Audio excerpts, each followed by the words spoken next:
Pernah kepikiran nggak sih, gimana fisika ngeliat bedanya antara ya seberapa jauh kita jalan sama di mana posisi kita sekarang? Kayaknya simpel, tapi ini tuh teka-teki fisika yang klasik banget dan jawabannya elegan. Yuk kita bongkar bareng-bareng. Coba deh bayangin kamu lagi jogging. Kamu tahu persis udah lari berapa kilometer. Tapi sekarang kamu ada di mana kalau dihitung dari titik awal? Jawabannya mungkin nggak sesimpel yang kamu kira. Nah, pertanyaan inilah yang jadi inti pembahasan kita kali ini.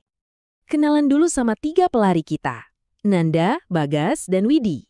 Mereka lari 800 meter ke arah timur, terus lanjut 600 meter ke utara. Gampang kan ngitung total jaraknya? 800 tambah 600 ya 1400 meter.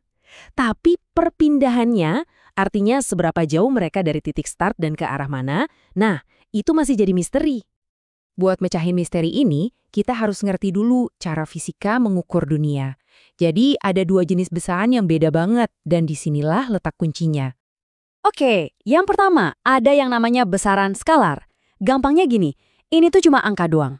Misalnya, massa 55 kilogram atau jarak lari tadi 1400 meter. Ya udah, cuma nilai aja, nggak ada embel-embel arahnya. Nah, ini dia jagoannya, besaran vektor. Vektor itu nggak cuma ngasih tahu berapa banyak, tapi juga kemana. Dua-duanya penting banget, nilai dan arah. Inilah yang bakal mecahin teka-teki pelari kita. Coba lihat, perbandingan ini. Jarak itu skalar, tapi perpindahan itu vektor. Kelajuan itu skalar, tapi kecepatan. Yang ada arahnya, misalnya ke timur, itu vektor. Ini beda yang fundamental banget, yang dipakai fisikawan buat ngejelasin dunia secara akurat. Cara kita ngambarin vektor itu simple, cukup pakai panah.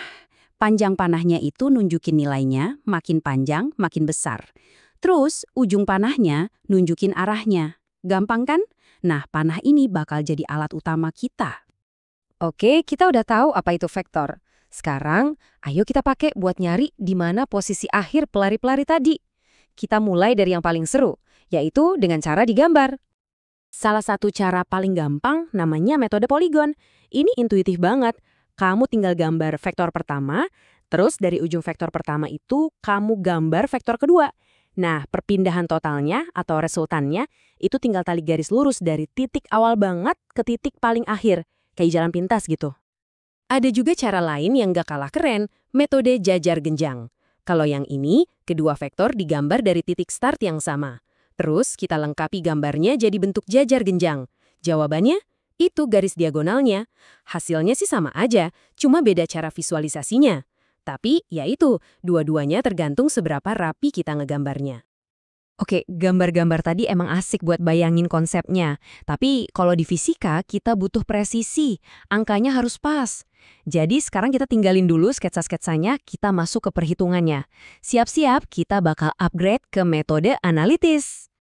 Nah, ini dia idenya yang jenius. Vektor apapun, seaneh apapun arahnya, bisa kita pecah jadi 2 bagian. Bagian pertama, seberapa jauh dia gerak ke arah horizontal alias sumbu X. Bagian kedua, seberapa jauh dia gerak ke vertikal, sumbu Y. Ini namanya penguraian vektor, dan ini powerful banget. Dengan sedikit bantuan trigonometri, ingat sin dan cos, kita bisa dapat angka pasti buat komponen horizontal dan vertikalnya. Kerennya ini mengubah masalah arah yang rumit jadi penjumlahan biasa di sumbu X dan Y. Jauh lebih gampang. Setelah kita jumlahin semua komponen X dan semua komponen Y, kita tinggal gabungin lagi pakai rumus yang pasti udah nggak asing, Teorema Pythagoras. Dengan cara ini, kita dapat jawaban angka yang presisi banget buat perpindahan pelari kita. Nggak pakai kira-kira lagi. Sip, teka-teki pelarinya udah kepecahkan. Tapi emang vektor ini pentingnya buat apa lagi sih selain ngurusin orang lari? Nah, ayo kita lihat gimana konsep ini jadi fondasi buat hampir semua hal di fisika. Vektor itu bukan cuma trik matematika ya. Vektor itu bahasanya fisika. Setiap ada sesuatu yang didorong, ditarik, atau bergerak, pasti ada vektor di baliknya. Mulai dari gaya gravitasi yang bikin kamu tetap nempel di kursi, sampai kecepatan planet-planet di luar angkasa, semuanya dijelasin pakai vektor. Jadi buat ringkasannya, ingat aja kalimat sakti ini. Besaran vektor adalah besaran yang punya nilai dan arah.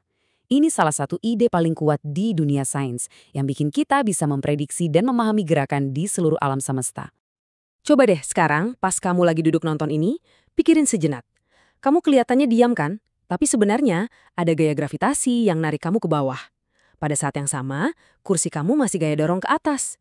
Dua vektor ini saling menyeimbangkan dengan sempurna. Vektor ada di mana-mana, diam-diam mengatur realitas kita. Pertanyaannya, sekarang setelah kamu tahu, seberapa banyak lagi vektor yang bisa kamu lihat di sekitarmu?